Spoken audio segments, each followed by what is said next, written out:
تھا کہ حضرت عثمان کا چونکہ میں رشتہ دار ہوں، بنو امیہ سے میرا تعلق ہے، حضرت عثمان بھی بنو امیہ کے تھے، تو حکومت پہ دباؤ ڈالا جائے کہ حضرت عثمان کے قاتلوں کو چوک پر لٹکایا جائے۔ یہ گڑبڑ یہاں سے شروع ہوئی ہے۔ بات آ رہی ہے سمجھ میں؟ حکومت سے مطالبہ ہے کہ حضرت عثمان کے قاتلوں کو چوک پر لٹکایا جائے۔ یہ مطلب نہیں تھا حضرت معاویہ کا کہ حکومت کا اہل میں ہوں، مجھے خلافت دی جائے، میں علی کو نہیں مانتا یا میں علی کو معاذ اللہ برا سمجھتا ہوں، ایسا نہیں تھا۔ آج کل بعض لوگ یہ کہتے ہیں کہ حضرت معاویہ کے حکم سے حضرت علی کو گالیاں دی جاتی تھیں، یہ غلط ہے۔ یاد رکھو عربی کے لفظ کا ترجمہ اردو میں، یہ بہت سے لوگ نا ان کو عربی زبان سے ذرا بھی واقفیت نہیں ہے، چھوٹے چھوٹے بچے آ کے بیٹھ گئے ہیں۔ عربی میں کسی پر اعتراض کرنا، اس کی پالیسیوں کو غلط قرار دینا، اس کو بھی سب و شتم کہا جاتا ہے۔ اردو میں ہر جگہ اس کا ترجمہ گالیاں نہیں ہوتا، گالیوں کا مطلب تو ہمارے ہاں کچھ اور سمجھا جاتا ہے۔ آپ کسی پر اعتراض کر رہے ہو، اس کو تو سب و شتم کہا جائے گا۔ سب و شتم میں گالیاں بھی آتی ہیں، کسی کی پالیسیوں سے اختلاف کرنا، اس کی رائے پر رد کرنا، یہ بھی آتا ہے۔ لیکن اردو میں گالی کا مطلب برا لفظ ہے، گالی کوئی شریف آدمی نہیں دیتا۔ خیر، میں یہ عرض کر رہا تھا کہ حضرت عثمان رضی اللہ تعالی عنہ کے قاتلوں سے قصاص کا دعا کریں، میں جلدی سے اس موضوع کو سمیٹ کے آج ختم کر دوں۔ حضرت عثمان کے قاتلوں سے قصاص لیا جائے۔ حضرت علی رضی اللہ تعالیٰ عنہ کا موقف یہ تھا کہ مدینہ میں حضرت عثمان کے قاتلوں کا جو ٹولہ ہے وہ اتنا مضبوط ہے کہ اگر میں نے ان سب کو پکڑ پکڑ کے لٹکانا شروع کر دیا تو مدینہ میں امن و امان کی صورتحال خراب ہو جائے گی۔ حکومت بھی دہشت گردی کے خلاف جب ایکشن لیتی ہے تو یہ سوچتی ہے نا کہ دہشت گردوں میں کتنی پاور ہے، تمیز سے، طریقے سے۔ اب یہ ایک اختلاف تھا جو بڑھنا شروع ہو گیا۔ اس اختلاف کے پیچھے نہ حکومت کی لالچ، نہ پیسے کی لالچ، نہ دولت، یہ سب الزامات ہیں اسلام دشمنوں کے جو انہوں نے صحابہ پر لگائے ہیں۔ نہ حضرت علی پر کوئی الزام لگایا جا سکتا ہے اس مسئلے میں، نہ حضرت معاویہ پر۔ رائے کا اختلاف ہے، رائے کا اختلاف۔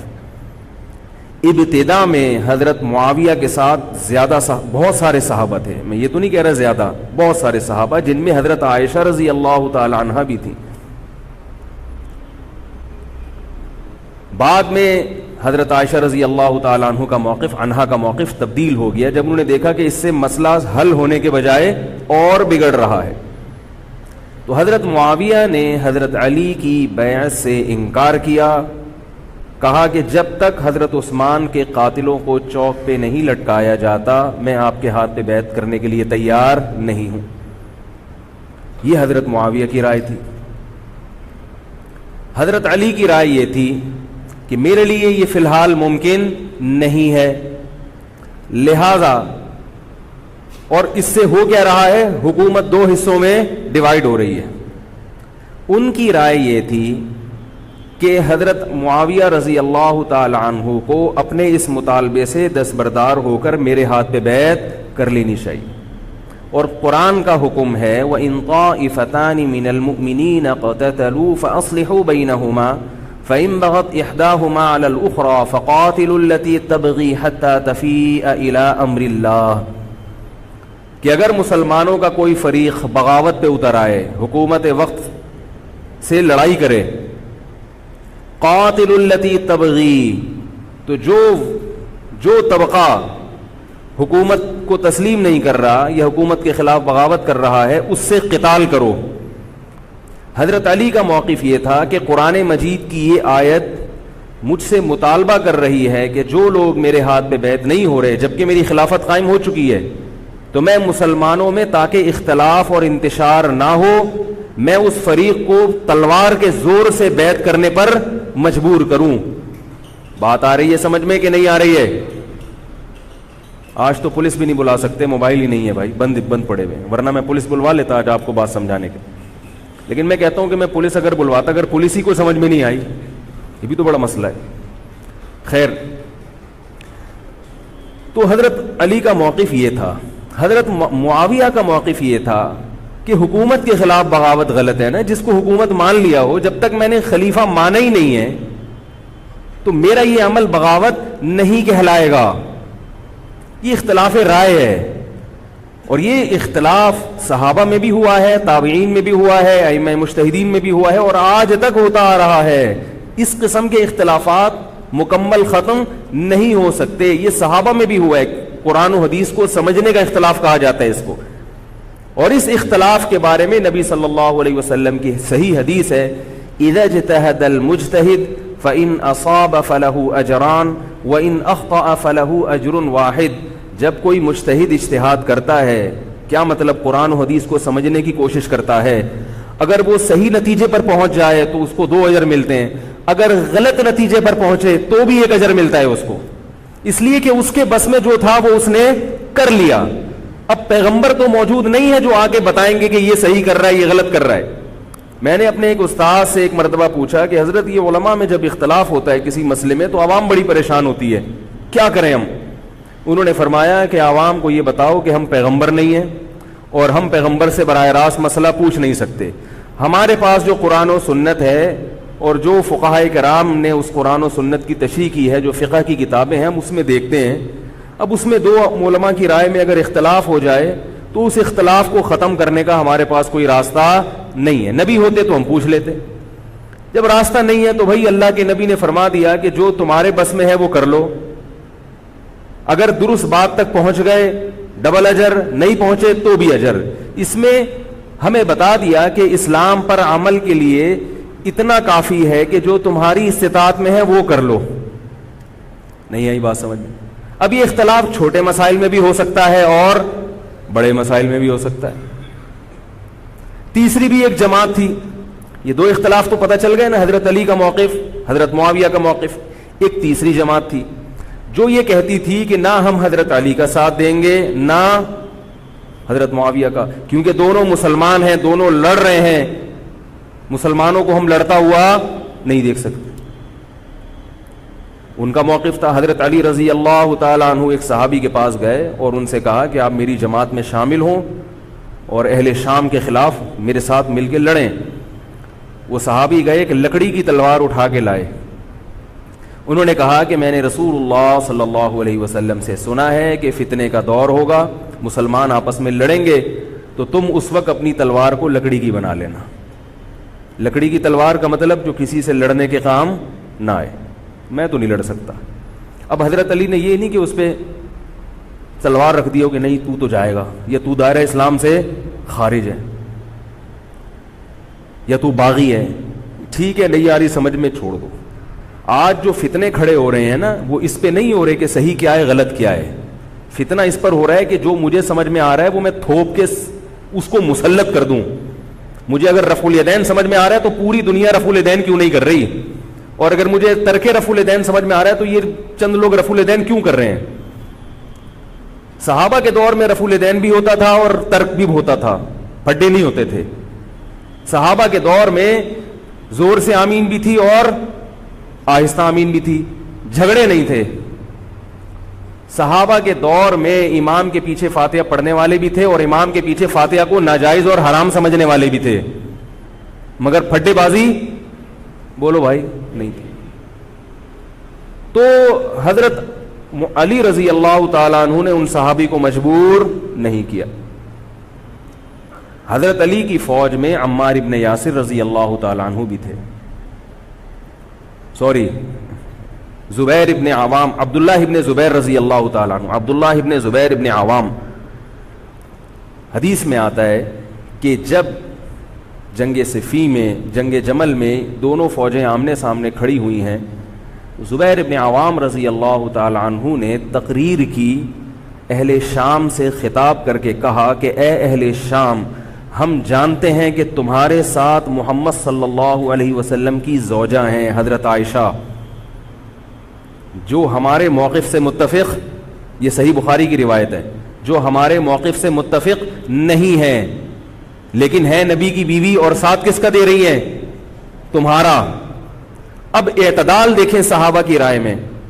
فرمایا اللہ کی قسم ہم یہ جانتے ہیں کہ جیسے وہ دنیا میں نبی کی زوجہ تھی جنت میں بھی نبی کی زوجہ ہوں گی، اگرچہ وہ اس معاملے میں ہمارے خلاف ہیں مگر اس کی وجہ سے ہم ان کے جنتی ہونے کا انکار نہیں کر سکتے۔ کیا مطلب؟ ان کی سمجھ میں جو آ رہا ہے وہ اس کے حساب سے کر رہی ہیں، لیکن ہماری سمجھ میں ان کی بات نہیں آ رہی۔ کیوں؟ اس لیے فرمایا کہ ہم یہ دیکھ رہے ہیں کہ اللہ ہمیں نبی کی زوجہ عائشہ رضی اللہ تعالی عنہا کے ذریعے آزما رہا ہے کہ تم نبی کی زوجہ کو دیکھتے ہو یا قرآن کے حکم کو دیکھتے ہو۔ قرآن کہہ رہا ہے کہ خلیفہ کے خلاف بغاوت نہیں ہو سکتی، کائنم من کان، بغاوت کرنے والا کوئی بھی کیوں نہ ہو۔ تو نہ چاہتے ہوئے بھی ہم تمہارے خلاف آگے کھڑے ہوئے ہیں۔ خدا کی قسم اس آزمائش میں ہمیں کس نے ڈالا ہے؟ اللہ نے ڈالا ہے۔ وہ لوگ جو حضرت عائشہ رضی اللہ تعالی عنہا پر تہمتیں لگاتے ہیں، جو حضرت معاویہ کو برا بھلا کہتے ہیں، وہ لوگ حضرت علی اور ان کے ساتھیوں سے سبق کیوں نہیں سیکھ لیتے؟ ایک مرتبہ میرے پاس ایک سوال آیا، سوال کرنے والے نے حضرت معاویہ کی شان میں گستاخی کا پورا ایک باب باندھا ہوا تھا۔ اس نے کہا کہ جس نے نبی کے داماد کے خلاف تلوار اٹھائی وہ اسلام میں معاذ اللہ کیسے ہو سکتا ہے، اور ایسے برے برے القاب کہ میں زبان پہ بھی نہیں لا سکتا۔ میری عادت ہے شارٹ کٹ جواب دینے کی، گل ویلے دی تے پھل موسم دا، اتنا ٹائم تھوڑی ہے کہ ہر آدمی کے سوال کو لے کے بیٹھ جائیں۔ میں نے کہا آپ کے جواب میں اتنا کافی ہے کہ یہ وہ الزامات ہیں کہ جس کے خلاف تلوار اٹھائی اس نے بھی یہ الزامات نہیں لگائے، مدعی سست اور گواہ چست۔ نہیں آ رہی میرا خیال ہے بات سمجھ۔ جو حضرت علی کے ساتھ تھے انہوں نے تو یہ کچھ حضرت معاویہ کے خلاف نہیں کہا، انہوں نے تو وہ تو پھر بھی جنتی مان رہے ہیں، ایک دوسرے کی نماز جنازہ میں شریک ہو رہے ہیں، مال غنیمت کو تقسیم نہیں کر رہے، ایک دوسرے کی عورت پہ ہاتھ نہیں اٹھا رہے، احترام کر رہے ہیں، ایک دوسرے کے پیچھے جنگ ختم ہونے کے بعد نمازیں پڑھی جا رہی ہیں۔ اللہ تعالیٰ نے یہ مثال صحابہ کی قائم کی ہے دنیا کو دکھانے کے لیے کہ ان میں اتنا بڑا اختلاف ہو کہ تلواریں بھی چل جائیں تو وہ اختلاف بھی حدود سے تجاوز نہیں کرتا، اور ہمارے چھوٹے چھوٹے اختلافات میں کیا ایک دوسرے کے خلاف بہتان تراشیاں اور زبان درازیاں ہوتی ہیں۔ تو یہ اختلاف تھا حضرت علی اور حضرت معاویہ کا، جس میں تین فریق تھے۔ ایک حضرت علی تھے، ان کا موقف یہ تھا کہ میرے لیے تلوار اٹھانا واجب ہے۔ حضرت علی کے ساتھ جو لوگ تھے ان کا بھی یہ موقف تھا۔ حضرت معاویہ کا یہ موقف تھا کہ میں باغیوں کی فہرست میں آتا نہیں ہوں۔ کیوں نہیں آتا؟ اس لیے نہیں آتا کہ میں نے خلافت کو تسلیم نہیں کیا، اور ان کے ساتھ بھی صحابہ کرام کی ایک جماعت تھی۔ اور تیسرا موقف، بہت سارے صحابہ یہ تھے جو کہتے تھے ہم کسی کا ساتھ نہیں دیں گے، دونوں طرف مسلمان ہیں، ہماری تلوار سے کسی مسلمان کا خون ہو ہم یہ برداشت نہیں کر سکتے۔ ہماری رائے یہ ہے، اہل سنت والجماعت کی رائے یہ ہے کہ یہ ان تینوں فریقوں میں جو برحق تھے وہ حضرت علی تھے، کیونکہ حکومت تھی ان کے پاس۔ باقی جو دونوں فریق تھے صحابہ کرام کے، ان سے غلطی ہوئی ہے، مگر یہ غلطی اجتہادی ہے، یہ نفس پرستی والی غلطی، حکومت کی لالچ والی، دولت کی لالچ والی، یہ ہٹ دھرمی والی، یہ ضد والی غلطی بولو بھائی نہیں ہے۔ یہ وہ غلطی ہے جس کے بارے میں محمد صلی اللہ علیہ وسلم نے فرمایا کہ اگر مجتہد سے غلطی ہوتی ہے تو بھی اس کو اجر ملتا ہے، کیونکہ اللہ نے قرآن میں فرمایا فاتقوا اللہ ما استطعتم، اللہ سے اتنا ڈرو جتنی تم میں استطاعت ہے۔ تو ان کی جتنی سمجھ میں آیا انہوں نے اس حساب سے کیا۔ تو دو جنگیں ہوئی ہیں، جنگ جمل اور جنگ صفین۔ اب ایک اور بات ہے، تاریخی حقیقت ہے کہ دو جنگوں کے بعد حضرت علی رضی اللہ تعالی عنہ کو خوارج نے شہید کر دیا۔ یہ وہی خوارج جو حضرت عثمان کے قاتل تھے، انہوں نے شہید کس کو کیا؟ حضرت علی کو۔ حضرت علی کی شہادت کے بعد حضرت حسن رضی اللہ تعالی عنہ کی 6 مہینے تقریباً خلافت رہی ہے۔ حضرت حسن رضی اللہ تعالی عنہ نے امت میں جوڑ پیدا کرنے کے لیے حضرت معاویہ رضی اللہ تعالی عنہ سے سلو کر لی اور خلافت سے دستبردار ہو کر حضرت معاویہ کے ہاتھ پر بیعت ہو گئے۔ نہیں آ رہی میرا خیال، پولیس کو فون کریں یار، بہت اہم بات ہے یہ، اس کو اچھی طرح سمجھ لیں، اللہ کرے سمجھ میں آ جائے۔ تو جب یہ ہو گیا تو مسئلہ ختم ہو گیا نا. لوگوں نے حضرت حسن سے کہا, یہ میں بالکل مستند روایتیں پیش کر رہا ہوں, اس کے سب کے حوالے ہیں, اور بہت ایسا نہیں ہے کہ تاریخ کی کتابوں کے, یہ احادیث کی کتابوں کے سے پیش کر رہا ہوں. حدیث کا جو معیار ہے وہ تاریخی کتب سے بہت زیادہ ہوتا ہے.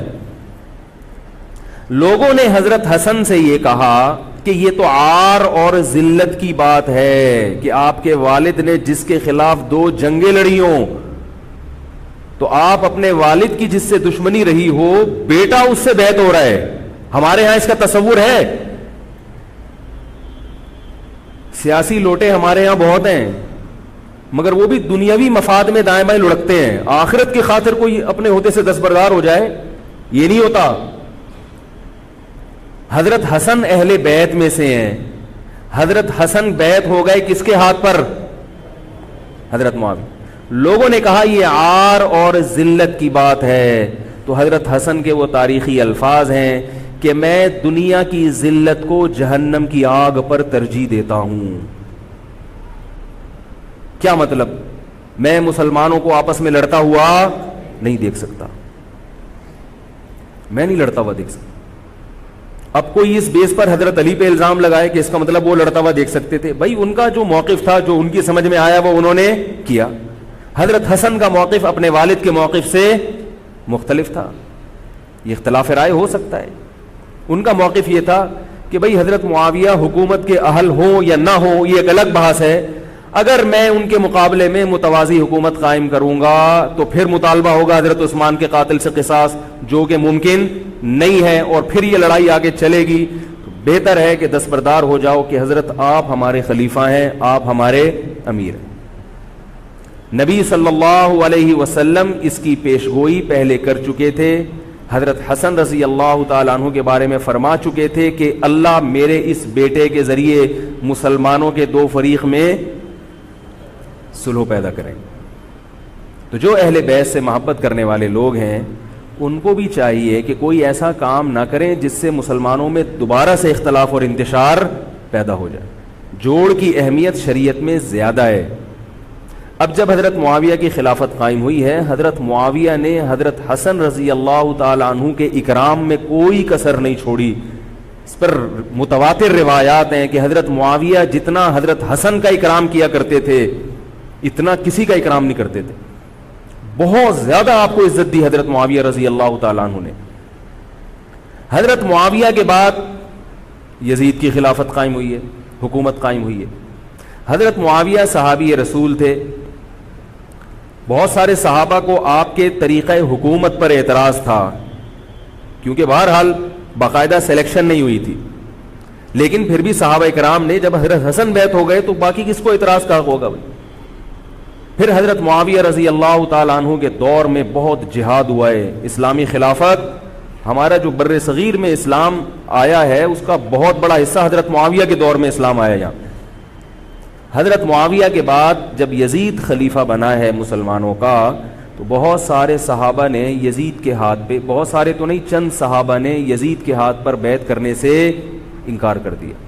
وہ اتنے تھوڑے صحابہ ہیں جن کو انگلیوں پہ گنا جا سکتا ہے, جن میں حضرت حسین بھی تھے, حضرت حسن نہیں, حضرت حسن کے بھائی, بولو بھائی, حضرت حسین. جمہور صحابہ کا موقف یہ تھا کہ یزید کا طریقہ خلافت اگرچہ غلط ہے, طریقہ حکومت اگرچہ غلط ہے, مگر رسول اللہ صلی اللہ علیہ وسلم کی صحیح احادیث موجود ہیں.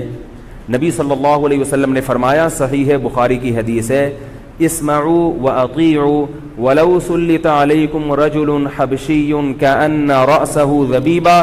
آپ صلی اللہ علیہ وسلم نے فرمایا, سنو اور اطاعت کرو اگرچہ تم پر کوئی حبشی غلام مسلط کر دیا جائے جس کا سر کشمش کی طرح پچکا ہوا ہو.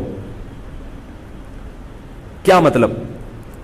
سلیکشن نہیں ہوئی بلکہ زبردستی مسلط ہو گیا کسی بھی طرح سے, اور جو مسلط ہوا وہ کسی بھی لحاظ سے حکومت کرنے کا اہل نہیں ہے, غلام ہے. غلام کبھی بھی حکومت کا اہل نہیں ہوتا, اور غلام بھی حبشی, کالا کلوٹا, گوروں سے جس کو ویسے ہی تبھی نفرت ہو, بھائی ہم سارے سفید ہیں اور یہ ایک بلیک کہاں سے آ گیا دوسری قوم کا آدمی.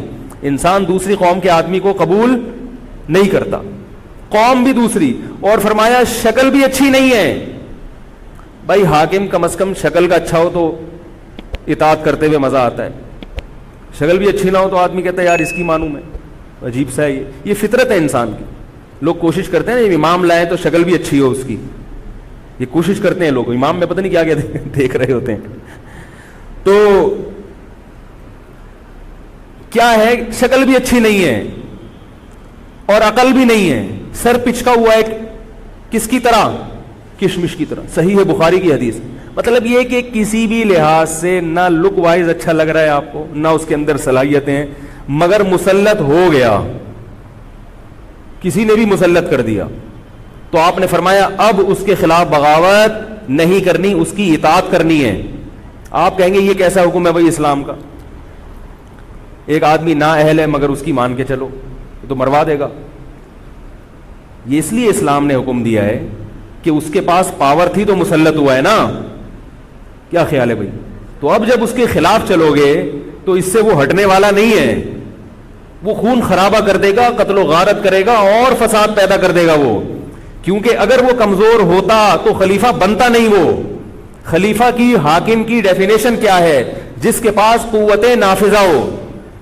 ایک دن ایک صاحب کہنے لگے مسلم لیگ کے دور میں, جنرل مشرف کے دور میں اس کو نہیں مانتا, میں اس کو نہیں مانتا. میں نے کہا آپ کے ماننے نہ ماننے سے کچھ نہیں ہوتا, وہ مسلط ہو گیا ہے, جس طریقے ہیلی کاپٹر سے آیا ہو یا فرشتے اس کو لائے ہوں. کیونکہ حاکم کی جو ڈیفینیشن ہے کہ جس کے پاس قوت نافذہ ہو. قوت نافذہ اردو کا گاڑا لفظ ہے. قوت نافذہ کہتے ہیں کہ جب وہ کچھ کہتا ہو تو کر کے دکھا سکتا ہو, چاہے فوج کے ذریعے, چاہے پولیس کے ذریعے, چاہے کسی بھی طریقے. ایک آدمی کو پوری قوم نے سلیکٹ کر لیا مگر اس کی سنتا کوئی نہیں ہے, وہ کچھ کہتا ہے تو اس کے منہ سے الفاظ نکل کے ہوا میں تحلیل ہو جاتے ہیں, چلتی کسی اور کی ہے, وہ جو کہتا ہے کر کے دکھا دیتا ہے. تو اصل حاکم کون ہے؟ جو کہتا ہے اور کر کے دکھا دیتا. اب یہ ایک الگ بحث ہے کہ یہ ظالم ہے, یہ غلط طریقے سے آیا ہے, اس پر بحث ہو سکتی ہے کہ جب یہ غلط طریقے سے آیا ہے تو اس کو قانون کے دائرے میں رہ کے ہٹانے کی کوشش کی جائے. لیکن مسلح بغاوت کرنا, اس کے خلاف بندوق اٹھانا, اس کے خلاف تلوار اٹھانا, اس کی شریعت نے اجازت نہیں دی. میں یہ نہیں کہہ رہا کہ اس کی مخالفت کی اجازت نہیں دی. نبی صلی اللہ علیہ وسلم نے فرمایا سب سے بہترین جہاد ظالم بادشاہ کے سامنے حق بات کہنا ہے. کہنے کی حد تک آپ کو مخالفت کی اجازت ہے کہ بھائی یہ جو وزیر اعظم کا بیان آیا ہے یہ بیان ملک کا بیڑا غرق کر دے گا, ان کی پالیسیاں صحیح, جیسے آج کل ہو رہا ہے کہ اخباروں میں کالم نگار اپنی اپنی رائے لکھتے ہیں حکمرانوں کے بارے میں, لکھنے کی حد تک, بولنے کی حد تک ہے. آپ مسلح دستہ لے کے بغاوت کرنے پر آ جائیں, اس کی شریعت نے اجازت, بول لو بھائی کچھ نہیں ہوتا. یہ قرآن اور سنت سے بات ثابت ہے, اس کی شریعت نے اجازت نہیں دی ہے. کیونکہ آپ یہ کریں گے تو اللہ نے دنیا کو اسباب کے ساتھ جوڑا ہوا ہے. آپ کے پاس کچھ بھی نہیں ہے, نہ آپ کے پاس ٹینک ہے, نہ آپ کے پاس آرمی ہے, نہ آپ کے پاس پولیس ہے, آپ کے پاس صرف جذبہ ہے. خالی جذبہ اگر کارآمد ہوتا تو نوح علیہ الصلوۃ والسلام اور آپ کے ساتھ جو 40 افراد تھے ان میں بہت جذبہ تھا, مگر ایک طرف پوری دنیا تھی. اللہ نے جہاد کا حکم نہیں دیا. اللہ تعالیٰ نے اس دنیا کو صرف جذبات کے ساتھ یا ایمان کے ساتھ منسلک نہیں کیا, اس دنیا کو دارالاسباب بنایا ہے. جذبے کے ساتھ ساتھ کچھ طاقت اور قوت بھی ہونی چاہیے, اور یہ قوت حکومت کے پاس ہوتی ہے, پبلک کے پاس بول لو یار نہیں. اگر پبلک کے پاس ہے تو وہ بھی حکومت کی پالیسیاں ہوتی ہیں کہ یہ بھی لیاری گینگ رہنے دو تھوڑے دنوں کے لیے, ان لوگوں کے پاس تھوڑا سا کلاشن کوفے رہنے دو, حکومت جب چاہے غائب کر دے. وہ یہ جو کلاشن کوفے لے کے لوگ گھوم رہے ہوتے ہیں نا اور بتا رہے ہوتے ہیں ہم امام مہدی کا لشکر ہیں, یہ سب گورنمنٹ کے لوگ ہوتے ہیں. آئی بات سمجھ میں؟ گورنمنٹ کی طرف سے ان کو پرمٹ ملا ہوتا ہے, ورنہ آپ چاقو لے کے بھی, جو خنجر ہے نا وہ بھی لے کے ذرا گھوم کے دکھاؤ. تو جو بھی امام مہدی کا لشکر کا دعویٰ کر رہا ہے اور کہہ رہا ہے میں یوں کر دوں گا, میں یوں کر دوں گا, میرے ساتھ آ جاؤ, تو سمجھ لو گورنمنٹ نے اس کو خود ہی بٹھایا ہوا ہے. اور بعض دفعہ حکومت اپنی مخالفت کے لیے بھی بندے بٹھا دیتی ہے.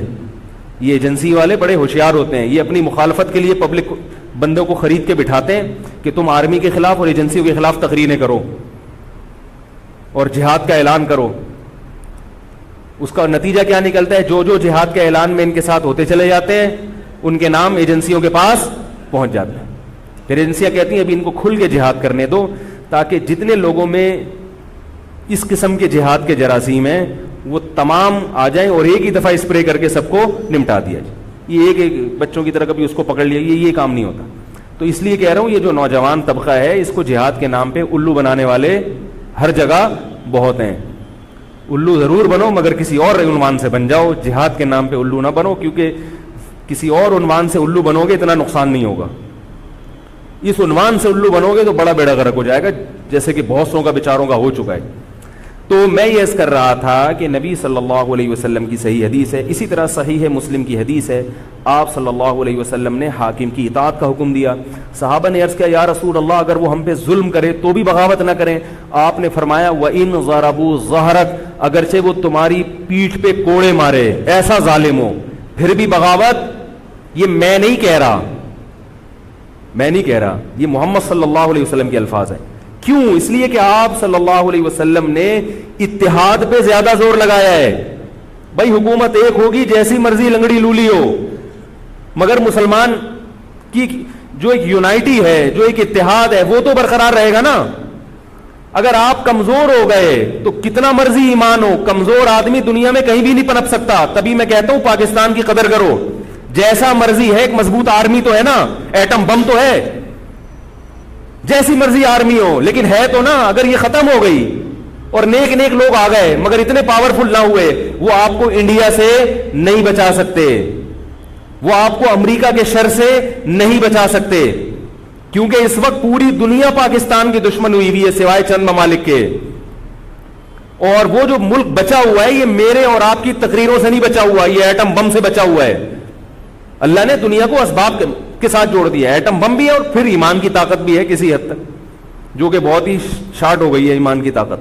تو دونوں چیزیں چلتی ہیں ساتھ, صرف بم بھی کافی نہیں ہے. اللہ نے فرمایا اگر تم تقوی اختیار کرو گے تو اللہ تمہاری مدد کرے گا, ورنہ نہیں کرے گا. تو دونوں چیزیں ضروری ہیں. تو حضرت معاویہ کے بعد یزید کے بارے میں جمہور صحابہ کا موقف یہ تھا کہ یہ جیسا مرضی ہو, ظالم ہو, عادل ہو, یہ ایک الگ بحث ہے, مگر ہے بہرحال یہی. پاور کس کے پاس ہے؟ اسی کے پاس. حضرت حسین رضی اللہ تعالیٰ عنہ کا موقف یہ تھا کہ میں یزید جیسے آدمی کے ہاتھ پر بیعت کرنے کے لیے تیار. بولو بھائی, نہیں, میں نہیں بیعت کرتا اس کے ہاتھ, کیونکہ یزید کے بارے میں خبریں تھیں, بعض کہتے تھے شراب پیتا ہے. حضرت مفتی محمد تقی عثمانی صاحب کا انہوں نے فرمایا ہے کہ کسی مستند روایت سے ثابت نہیں ہے شراب پینا. روایتیں ہیں مگر کوئی اوتھینٹک روایت نہیں ہے. تو اب نتیجہ کیا نکلا کہ حضرت حسین رضی اللہ تعالیٰ عنہ کے پاس کوفہ سے خطوط آئے. کوفہ کا گورنر تھا ابن زیاد, وہ بھی یزید کا آدمی تھا, بڑا ظالم آدمی تھا وہ. اہل کوفہ کے خطوط آئے کہ آپ آ جائیں یہاں پر, یہاں سب لوگ آپ کے ہاتھ پر بیعت کرنے کے لیے تیار ہیں. حضرت حسین کا خیال یہ تھا کہ اگر یہ سب تیار ہیں تو یزید کی حکومت بغیر لڑائی کے, بغیر بڑے قتال کے, مسلمانوں کے خون خرابے کے بغیر ختم ہو سکتی ہے. آئی بات سمجھ میں؟ جو انفارمیشن آپ کو ملی تھی, جو نالج آپ کو ملی تھی, وہ نالج غلط تھی. اگر وہ نالج صحیح ہوتی تو حضرت حسین کبھی کربلا کی طرف رخ نہ کرتے, کیونکہ حضرت حسین کا موقف بھی یہی تھا کہ مسلمانوں کی تلواریں آپس میں نہ چلیں. حضرت حسین رضی اللہ تعالیٰ عنہ کے پاس جب 50 سے زیادہ خطوط آئے ہیں اہل کوفہ کی طرف سے کہ آپ آئیے, آپ آئیے, آپ آئیے, تو پہلے حضرت حسین رضی اللہ تعالیٰ عنہ نے اپنے رشتہ دار جو آپ کے چچزاد تھے مسلم بن عقیل, ان کو بھیجا. نتیجہ کیا نکلا؟ مسلم بن عقیل کا وہاں پر حکومت نے گرفتار کر کے ان کو قتل کر دیا. اب یہ ایک ایسا ظلم تھا جس کے ظاہر ہے کہ کسی کو سفیر بنا کے بھیجا جائے, کسی کو حال احوال دیکھنے کے لیے بھیجا جائے, اور حضرت حسین کی نیت ہرگز بغاوت کی نہیں تھی, مگر کوفہ کے گورنر کو اور یزید کو یہ خیال تھا کہ خلافت کے اصل اہل یقیناً یہی ہیں. کہیں ایسا تو نہیں ہے کہ یہ امیر بننا چاہتے ہیں, یہ خلیفہ بننا چاہتے ہیں. ایک خوف اس کے دل میں بیٹھ گیا تھا, ایک لاشعور میں خوف ہوتا ہے نا, انسان کے دل میں بیٹھ جاتا ہے کہ آپ 100 دفعہ بھی کہیں بھی میری یہ نیت نہیں ہے, مگر وہ ڈر رہا ہوتا ہے کہ یار یہ کچھ کر نہ لیں. تو جب مسلم بن عقیل کو شہید کیا گیا, حضرت حسین رضی اللہ تعالی عنہ جا چکے تھے.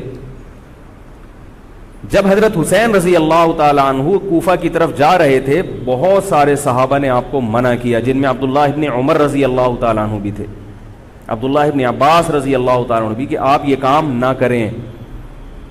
بعض نے تو کہا کہ ہمیں آپ کی شہادت کا یقین ہے, کیونکہ جس حالات میں آپ جا رہے ہیں حکومت یہ سمجھے گی کہ بغاوت کرنے آ رہے ہیں, لہذا وہ آپ کو کیا کرے گی, اس بیس پہ قتل نہیں کرے گی کہ آپ نواسہ رسول ہیں, کیونکہ وہ بھی مسلمان تھے. اس بیس پہ قتل کرے گی کہ آپ کی نیت کیا ہے, حکومت کے خلاف بغاوت. تو ان کے پاس ایک اپنے آپ کو برحق ثابت کرنے کے لیے ایک دلیل ہوگی کہ حکومت کا باغی جو بھی ہو اسے کیا کر دو, قتل. رسول اللہ صلی اللہ علیہ وسلم نے فرمایا, صحیح حدیث ہے, کہ جب مسلمان کسی ایک امیر پہ جمع ہو جائیں تو اس کے خلاف جو بھی اٹھے, نبی نے فرمایا اس کو قتل کر دو, کائنم من کان, چاہے وہ اس کے خلاف اٹھنے والا کتنا ہی نیک کیوں نہ ہو. یہ حدیث کے الفاظ ہیں. حضرت حسین کا موقف یہ تھا کہ میں نے ابھی تک یزید کی خلافت اور حکومت کو تسلیم نہیں کیا, لہذا میں اس وعید میں داخل نہیں ہوں. اب ہوا یہ ہے کہ حضرت حسین رضی اللہ تعالی عنہ جب گئے ہیں اور کربلا کے مقام پہ پہنچے ہیں, تو وہاں آپ رضی اللہ تعالیٰ عنہ کو مسلم بن عقیل کی شہادت کا بھی پتہ چلا, اور اندازہ ہوا, میں بہت شارٹ کر کے سنا رہا ہوں, اندازہ ہوا کہ حالات ایسے نہیں ہیں جیسے میں سمجھ رہا تھا. عبید اللہ جو ابن زیاد تھا بدبخت, اس نے حضرت حسین کو یہ کہا کہ بغیر کسی شرط کے حضرت حسین کو گرفتار کر کے لاؤ اور میرے ہاتھ پر بیعت کراؤ. یہ رسول اللہ صلی اللہ علیہ وسلم کے نواسے کی توہین تھی کہ آپ صلی اللہ علیہ وسلم کے نواسے ہیں اور ان کے ساتھ ایسے معاملہ کیا جائے جیسے ایک عام شخص کے ساتھ معاملہ کرتے ہیں. ان کو گرفتار کر کے معاذ اللہ گھسیٹ کے لاؤ اور میرے ہاتھ پر بیعت پر کیا کرو, ان کو مجبور کرو. حضرت حسین رضی اللہ تعالی عنہ کا کربلا کے میدان میں موقف یہ تھا کہ میں اگر بیعت ہوں گا تو ڈائریکٹ یزید کے ہاتھ پہ بیعت ہوں گا جو مسلمانوں کا خلیفہ ہے, ابن زیاد کے ہاتھ پر بیعت نہیں ہوں گا. یہ بھی اس تاریخ کا ایک اہم پہلو ہے کہ حضرت حسین نے کوفہ جانے کا ارادہ ترک کر دیا اور کربلا سے شام جانے کا آپ رضی اللہ تعالیٰ عنہ نے ارادہ کر لیا. اور بعض مورخین نے لکھا ہے کہ حضرت حسین جو واپس آ رہے تھے تو وہ کربلا سے گزر رہے تھے, وہ واپسی کا راستہ ہی شام کا راستہ ہے.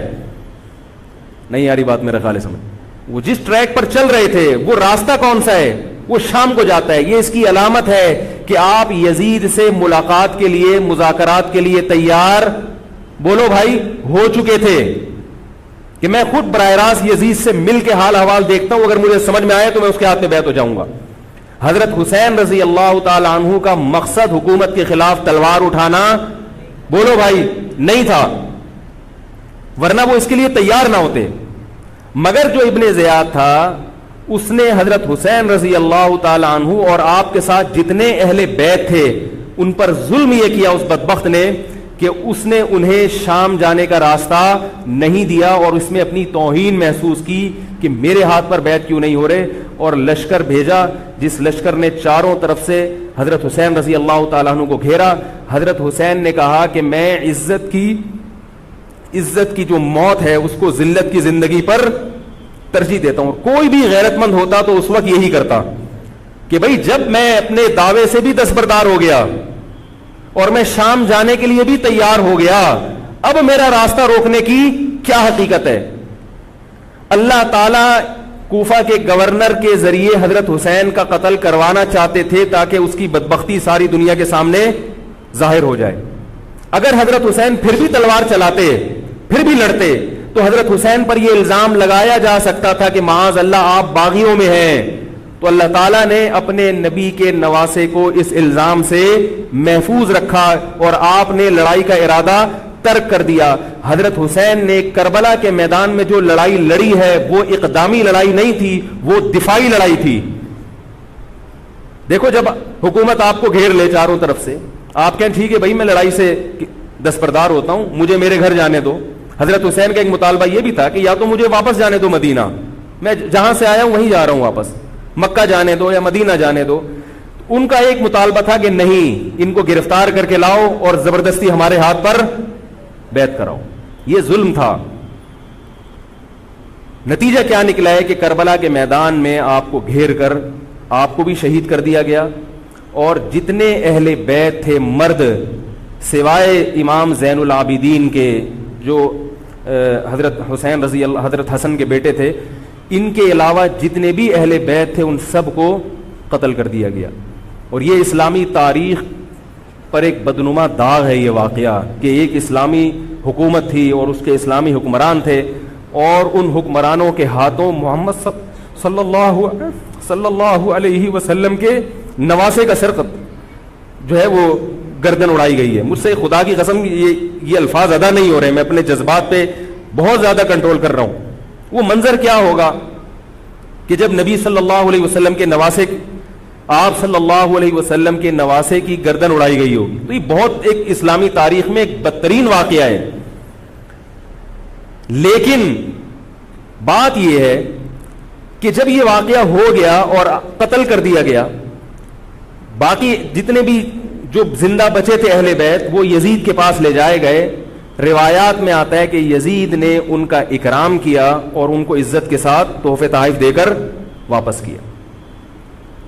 یہ جو کربلا کے واقعات میں جو ظلم کی داستانیں اضافی بیان کی جاتی ہیں، اس کا مستند تاریخی روایات سے کوئی ثبوت بولو بھائی نہیں ملتا. اب لوگوں نے اپنی دکانیں چمکا لی ہیں، پانی نہیں تھا، کئی دنوں سے کھانا نہیں ملا. صحیح روایات سے ثابت ہے کہ حضرت حسین رضی اللہ تعالیٰ عنہ کربلا کے میدان میں وضو کر کے نماز پڑھتے تھے، تو پانی تھا تو. اور بعض نے یہ کہا کہ اہل بیت کی عورتوں کی عزتیں اچھالی گئی ہیں. آپ اس طرح کی باتیں کر کے اہل بیت سے محبت کا اظہار کر رہے ہو یا ان کی توہین کر رہے ہو؟ بولو بھائی. اگر کوئی عزت دار پاک دامن عورت ہو، بالفرض اس کی عزت پہ ڈاکہ ڈلتا ہے بالفرض، تو آپ اس بات کو چھپاؤ گے نا؟ آپ جھوٹ بولو گے، بولو گے نہیں بھائی اس کی عزت پہ کوئی آنچ نہیں آئی ہے. کیونکہ جب عورت کی عزت کو آپ کوئی تار تار کر دے اور آپ ممبر پہ بیٹھ کے اس کو بتا دو، تو وہ عزت تار تار ہونے سے اتنی بے عزتی نہیں ہوگی جتنی اس بات کو بیان کرنے سے اس کی بے عزتی ہوگی. حقیقت یہ ہے کہ کسی مستند روایت سے ثابت نہیں ہے کہ اہل بیت کی عورتوں کی عزتوں کو اچھالا گیا. وہ نبی کے گھرانے کی عورتیں تھیں، ان کا ناخن بھی کوئی نامحرم مرد نہیں دیکھ پاتا تھا. دوپٹہ اتر گیا زینب کا اور زینب کی چادر چھن گئی، یہ سب غلط ہے، یہ سب من گھڑت باتیں ہیں. چونکہ وہ بہرحال مسلمان تھے جو حضرت حسین کے خلاف لڑ رہے تھے، ظالم تھے، اس میں کوئی شک نہیں ہے. اس سے بڑا ظلم اس کائنات میں ہوا نہیں ہوگا کہ ایک شخص جو اپنے آپ کو مسلمان کہتا ہے اور وہ نبی کے نواسے کو قتل کر دے اور اہل بیت کو قتل کر دے. اسلامی سیاست میں اتنی گندی تاریخ ہمیں کبھی بھی نہیں ملتی. حضرت عثمان کا بھی قتل ہوا، وہ بھی بہت بڑا ظلم تھا، مگر یہ ظلم اس ظلم کی نوعیت سے بڑھ کر تھا، کیونکہ حضرت عثمان کا قتل حکومت کے ہاتھوں نہیں ہوا ہے، باغیوں کے ہاتھوں ہوا ہے. یہاں حضرت حسین کا قتل کس کے ہاتھوں ہوا ہے؟ حکومت کے ہاتھوں ہوا ہے، جس پر لوگ بیعت کر چکے تھے. تو یہ اسلامی تاریخ میں ایک بہت بڑا بدنما داغ ہے، مگر اس کو بیان جس انداز سے کیا جاتا ہے اور جتنے قصے کہانیاں من گھڑت سنائے جاتے ہیں ان کا حقیقت سے تعلق نہیں ہے. ہماری نظر میں چاہے پانی بند کیا ہو یا نہیں کیا ہو، کھانا ملا ہو یا نہیں ملا ہو، ہماری نظر میں حضرت حسین رضی اللہ تعالی عنہ کا سر قلم کر دینا ہی کائنات کا بدترین ظلم ہے. یہی ایسا ظلم ہے کہ جس پر جتنا غم کیا جائے کم ہے. غم منایا نہیں، غم کیا جائے. منانا الگ چیز ہے، غمزدہ ہونا الگ چیز ہے. لیکن جو آگے اس میں تڑکا لگایا جاتا ہے اس کا حقائق سے تعلق بولو بھائی نہیں ہے. یہ دکانیں ہیں جو چمکائی، اس میں سب برابر ہیں، شیعہ بھی سنی بھی. بہت سارے سنی علماء بھی کربلا کے واقعے کو بہت ہی بھیانک انداز سے بیان کرتے ہیں. اور مقصد کیا ہوتا ہے؟ پبلک کو رلانا. ایک رونا وہ ہوتا ہے جو خود سے آئے، اور ایک رونا ہوتا ہے باقاعدہ آپ کو آرڈر پہ رونے کے لیے اور رلانے کے لیے بلایا جائے. وہ رمضان میں نے بتایا تھا نا کہ میں نے ختم قرآن پہ دعا کی تو مجھے رونا آ گیا، بہت زیادہ رونا آیا. اگلے دن ایک صاحب کہنے لگے مولوی صاحب آج بھی ایسی ایک دعا ہو جائے. میں نے کہا میں آرڈر پہ نہیں روتا، میں آرڈر پہ نہیں روتا. اب تو آ بھی رہا ہوگا تو نہیں آئے گا. نہ انسان کسی کے مشورے سے ہنس سکتا ہے اور نہ انسان کسی کے مشورے سے اگر آپ کسی کے مشورے پہ رو رہے ہیں اس کا مطلب ڈرامے بازی. آپ کو فلم کا ایکٹر ہونا چاہیے, آپ کو ڈرامے جوائن کرنے چاہیے, وہاں آپ اچھے چل سکتے ہیں. جیسے کہ ہمارے ایک مشہور اسکالر ہیں, ان کے بارے میں لوگ یہ کہتے ہیں ان کو فلموں میں ہونا چاہیے تھا, پتہ نہیں یہ جیو پہ کیوں آ رہے ہیں. وہ آرڈر پہ روتے بھی ہیں, آرڈر پہ. اب چونکہ یوٹیوب کا دور ہے, میں پہلے جو کربلا کے واقعات جو لوگ بیان کرتے ہیں ان کی تقریریں نہیں سنتا تھا. اب کیا ہوتا ہے, بعض دفعہ بیٹھے ہوئے ہیں کہیں سفر پہ جا رہے ہیں تو یوٹیوب کی ویڈیو, ہم نے کہا چلو یار ہم بھی سن لیں. ایسی چہک چہک کے منہ بنا بنا کے گھما گھما کے تقریریں ہوتی ہیں, لگتا ہے کہ یہ باقاعدہ ایک ڈرامہ ہے, اداکار ہے, فنکار ہے جس کو ڈرامے بازی کے لیے یہاں پہ